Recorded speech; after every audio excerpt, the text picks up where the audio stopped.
आगरा के किले की दीवारें उस रात कुछ ज्यादा ही खामोश थीं। यमुना नदी की लहरों का शोर भी जैसे किसी गहरे मातम में डूब गया था। आसमान में चांद तो था, लेकिन उसकी रोशनी में वह चमक नहीं थी जो हमेशा हुआ करती थी। ऐसा लगता था जैसे पूरी कायनात ने शहंशाह जलालुद्दीन मोहम्मद अकबर के गम में खुद को एक स्याह चादर में लपेट लिया हो। शहंशाह अपने खास महल ख्वाबगाह में अकेले थे। वही ख्वाबगाह जहां से पूरे हिंदुस्तान की तकदीर लिखी जाती थी, आज एक वीरान गुफा की तरह लग रही थी। मशालें जल रही थीं, लेकिन उनकी लौ में भी एक थरथराहट थी, जैसे वे भी किसी अनहोनी के डर से कांप रही हों। अकबर अपने आलीशान बिस्तर पर नहीं, बल्कि खिड़की के पास एक मखमली गलीचे पर बैठे थे। उनकी पीठ दीवार से टिकी थी और आंखें शून्य में कहीं टिकी हुई थीं। उनका चेहरा, जिस पर हमेशा एक रौब, एक आत्मविश्वास और एक अजब सी चमक रहती थी, आज बुझा हुआ था। आंखों के नीचे स्याह हल्के पड़ गए थे, दाढ़ी के बाल बिखरे हुए थे और उनके शाही लिबास पर सिलवटें पड़ी थीं। हिंदुस्तान का शहंशाह आज सिर्फ एक टूटा हुआ इंसान लग रहा था। आज सुबह ही यह मनहूस खबर आई थी।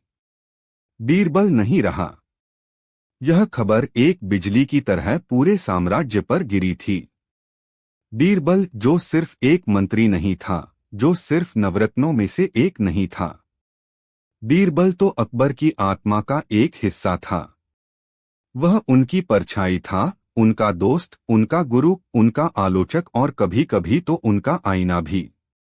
एक तेज बुखार ने कुछ ही दिनों में उस शख्स को हमेशा के लिए खामोश कर दिया था, जिसकी हाजिर जवाबी और बुद्धिमत्ता की मिसालें पीढ़ियों तक दी जानी थीं। पूरे दिन अकबर किसी पत्थर की मूरत की तरह बैठे रहे। उन्होंने न कुछ खाया न पिया। दरबार लगा, लेकिन शहंशाह की कुर्सी खाली रही। मंत्रियों ने आकर संवेदनाएं व्यक्त कीं, लेकिन अकबर ने किसी की तरफ आंख उठाकर भी नहीं देखा। उनका मन मानने को तैयार ही नहीं था। उन्हें लग रहा था कि यह कोई भद्दा मजाक है। अभी बीरबल कहीं से मुस्कुराता हुआ आएगा और कहेगा, जहां पनाह देखा, कैसे सबको बेवकूफ बनाया। लेकिन जैसे जैसे शाम ढली और रात ने अपनी स्याही फैलानी शुरू की, हकीकत एक भारी पत्थर की तरह उनके सीने पर आकर बैठ गई। बीरबल सच में चला गया था, हमेशा के लिए। अकबर ने अपनी आंखें बंद कीं और एक गहरी, कांपती हुई सांस ली। आंखें बंद करते ही यादों का एक सैलाब उमड़ पड़ा। हर याद में बीरबल था, मुस्कुराता हुआ, चिढ़ाता हुआ, सलाह देता हुआ, उन्हें मुश्किलों से निकालता हुआ। उन्हें याद आया वह दिन जब दरबार में एक अहंकारी पंडित आया था। उसने दावा किया था कि वह दुनिया के किसी भी सवाल का जवाब दे सकता है। उसने अकबर से कहा, शहंशाह, आप मुझसे 100 आसान सवाल पूछें या फिर सिर्फ एक मुश्किल सवाल। अकबर कुछ सोचते इससे पहले ही बीरबल ने आगे बढ़कर कहा, पंडित जी, हम आपसे सिर्फ एक मुश्किल सवाल पूछेंगे।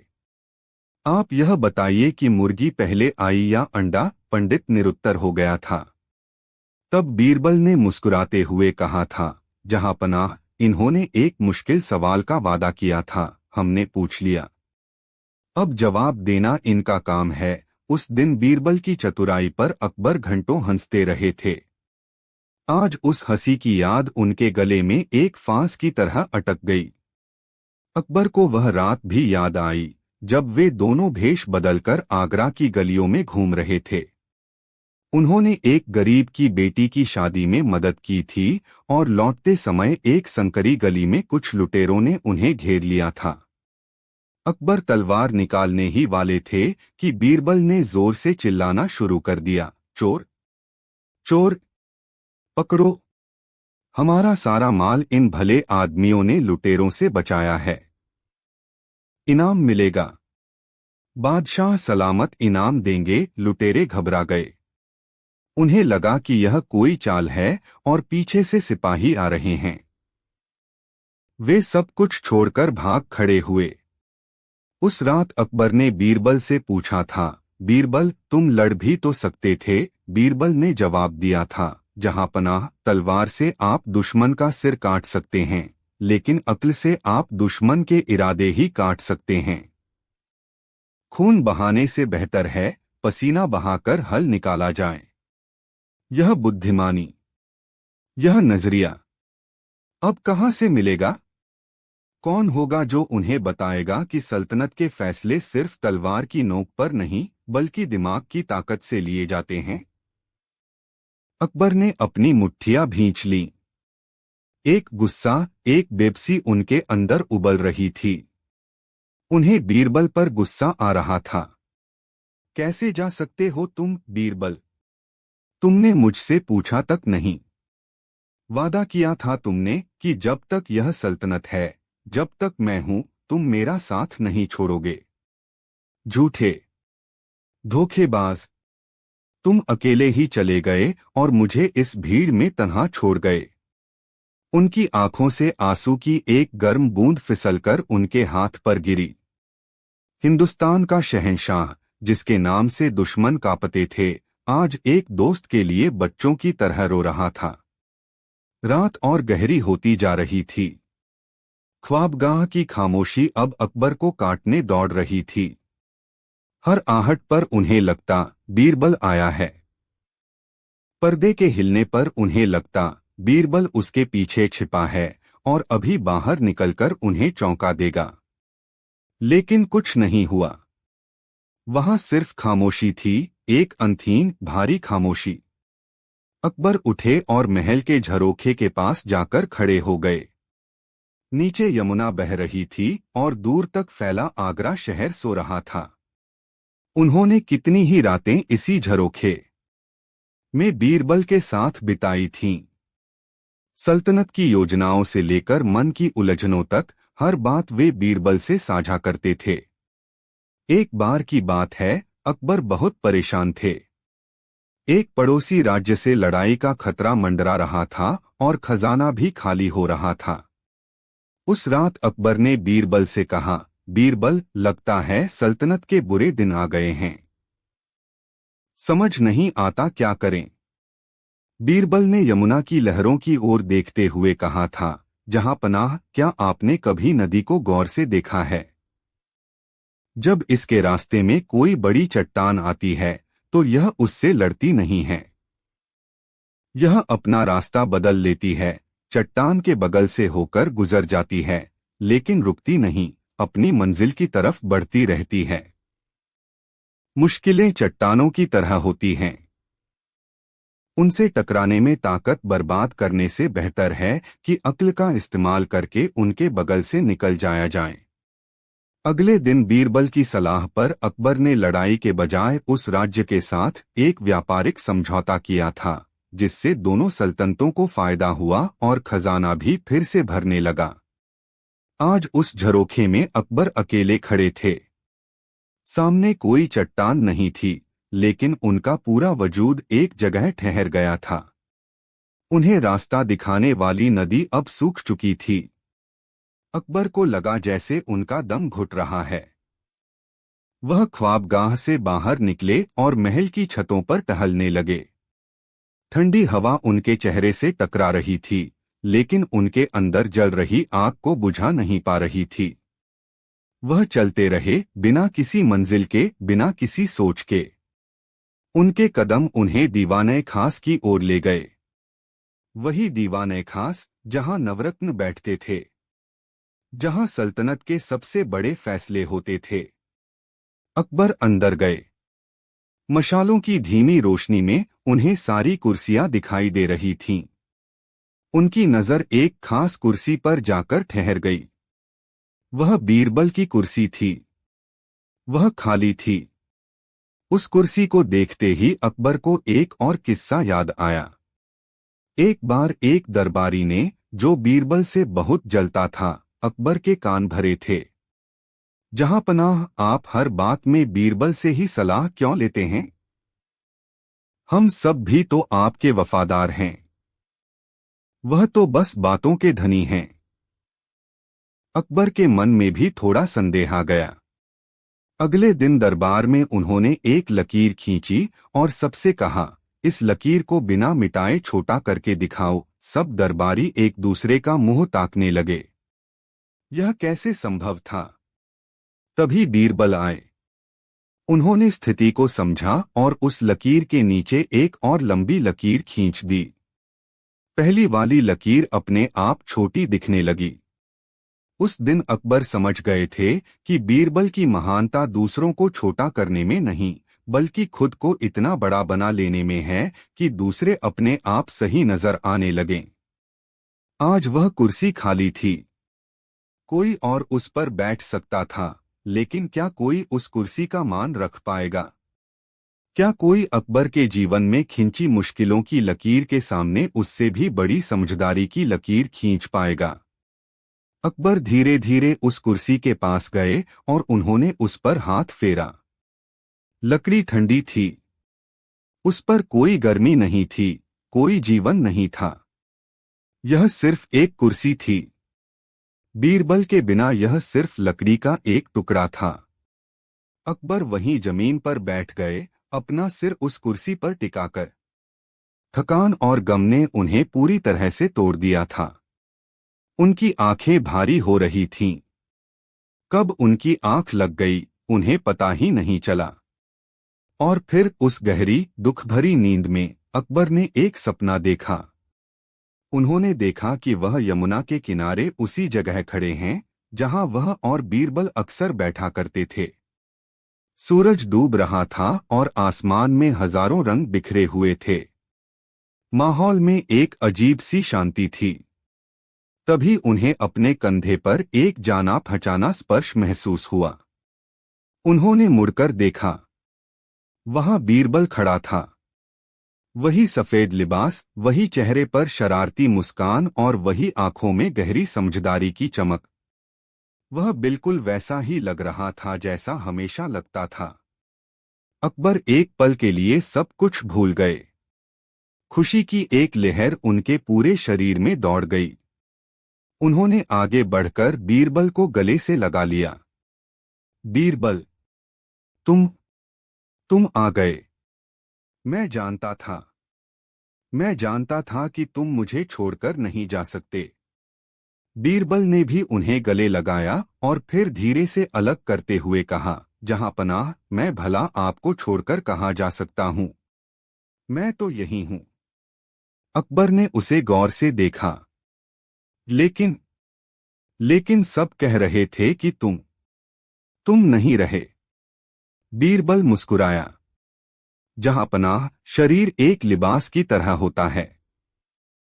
जब पुराना हो जाता है तो आत्मा उसे बदल लेती है। लेकिन कहानी तो खत्म नहीं होती। कहानी तो यादों में, किस्सों में और आपके दिल में हमेशा जिंदा रहती है। अकबर की आंखों में फिर से आंसू आ गए। लेकिन मैं तुम्हारे बिना क्या करूंगा बीरबल? यह सल्तनत, यह दुनिया, मेरे लिए सब सूना है। मुझे रास्ता कौन दिखाएगा? बीरबल ने अकबर का हाथ अपने हाथ में लिया। रास्ता? जहां पनाह, रास्ता तो हमेशा आपके सामने था। मैं तो बस एक मशाल था जो उस रास्ते पर रोशनी डालता था। अब मशाल बुझ गई है, लेकिन रास्ता तो वही है। और सूरज निकलने ही वाला है। आपको अब मेरी मशाल की जरूरत नहीं पड़ेगी। यह तुम क्या कह रहे हो बीरबल? अकबर ने एक बच्चे की तरह पूछा। मुझे तुम्हारी जरूरत है। हमेशा रहेगी। बीरबल ने नदी की तरफ इशारा किया। उस नदी को देखिए जहां पनाह, यह हमेशा बहती रहती है। क्या यह किसी एक लहर के जाने से रुक जाती है? नहीं, नई लहरें आती रहती हैं और नदी का सफर जारी रहता है। आप हिंदुस्तान की वह नदी हैं जिसे हमेशा बहते रहना है। मैं तो बस एक लहर था जो अपना सफर पूरा करके किनारे लग गई। उसने आगे कहा, याद है एक बार आपने मुझसे पूछा था कि दुनिया में सबसे ताकतवर चीज क्या है? मैंने कहा था वक्त। आज मैं कहता हूं जहांपनाह, दुनिया में सबसे ताकतवर चीज याद है। यह मरे हुए को जिंदा रख सकती है और बिछड़े हुए को मिला सकती है। जब भी आप खुद को अकेला पाएं, जब भी कोई मुश्किल आए, तो बस आंखें बंद कीजिएगा। मैं आपको किस्सों में मिलूंगा, अपनी बातों में मिलूंगा, आपके फैसलों में मिलूंगा। मैं हर उस जगह मिलूंगा जहां न्याय और बुद्धिमानी की बात होगी। बीरबल ने अकबर के चेहरे पर आई उदासी को पढ़ लिया। वह थोड़ा और अपनी चिरपरिचित शरारती आवाज में बोला, और हाँ, जहांपनाह, मेरे जाने के बाद उन चापलूस दरबारियों को ज्यादा सिर पर मत चढ़ाइएगा। कहीं ऐसा न हो कि वे आपकी लकीर को मिटाने की ही कोशिश करने लगें। यह सुनकर अकबर के होठों पर कई घंटों के बाद एक हल्की सी मुस्कान आई। यह बीरबल था। सपनों में भी वही बीरबल जो हंसाने और समझाने का हुनर एक साथ जानता था। बीरबल ने कहा, अब सुबह होने वाली है जहांपनाह। आपके जागने का वक्त हो गया है। एक शहंशाह का इतने देर तक सोना सल्तनत के लिए अच्छा नहीं है। नहीं बीरबल, मत जाओ। मुझे छोड़कर मत जाओ, अकबर ने घबराकर कहा। बीरबल पीछे हटने लगा। उसकी छवि धीरे धीरे धुंधली होने लगी। जाते जाते उसकी आवाज आई, मैं जा कहाँ रहा हूँ जहांपनाह। मैं तो अब आपका सपना बन गया हूँ। और सपने तो कभी नहीं मरते। और फिर अकबर की आंख खुल गई। उन्होंने देखा कि वह दीवाने खास में ही बीरबल की कुर्सी के पास जमीन पर लेटे हुए हैं। सुबह की पहली किरणें झरोखों से छनकर अंदर आ रही थीं और पूरे कमरे को रोशन कर रही थीं।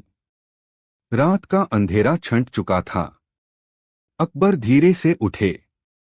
उनके शरीर में दर्द था, लेकिन मन में एक अजीब सी शांति थी। सीने पर रखा वह भारी पत्थर अब वहां नहीं था। गम था, लेकिन उस गम के साथ एक समझ, एक स्वीकृति भी थी।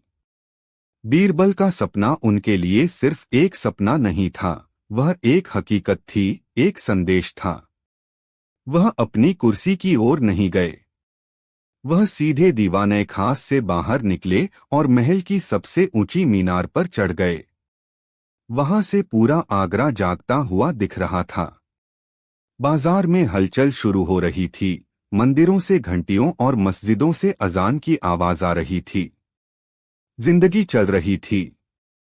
नदी बह रही थी। अकबर ने एक लंबी गहरी सांस ली। यह एक नई सुबह थी। बीरबल के बिना पहली सुबह। लेकिन यह एक अंत नहीं था, यह एक नई शुरुआत थी। उन्होंने मन ही मन कहा, तुम सही थे बीरबल। तुम कहीं नहीं गए। तुम मेरी यादों में, मेरे फैसलों में, मेरे दिल में हमेशा जिंदा रहोगे। तुम मेरा सपना बन गए हो, और यह सपना अब इस सल्तनत को रास्ता दिखाएगा। उस दिन के बाद शहंशाह अकबर पहले जैसे नहीं रहे। उनके चेहरे पर एक नई तरह की गंभीरता और गहराई आ गई थी। वह अब भी हंसते थे, लेकिन उनकी हंसी में एक ठहराव था। वह अब भी फैसले लेते थे, लेकिन हर फैसले से पहले एक पल के लिए आंखें बंद कर लेते थे, जैसे अपने उस दोस्त, अपने उस सपने से सलाह ले रहे हों। बीरबल का शरीर चला गया था, लेकिन उसकी आत्मा अकबर के वजूद का हिस्सा बन गई थी। और इतिहास गवाह है कि उस एक रात के बाद, जब बीरबल अकबर का सपना बन गया, तो शहंशाह अकबर ने जो भी फैसले लिए, उनमें बीरबल की बुद्धिमानी की झलक हमेशा मौजूद रही। कहानी खत्म हो गई थी, लेकिन किस्सा अमर हो गया था।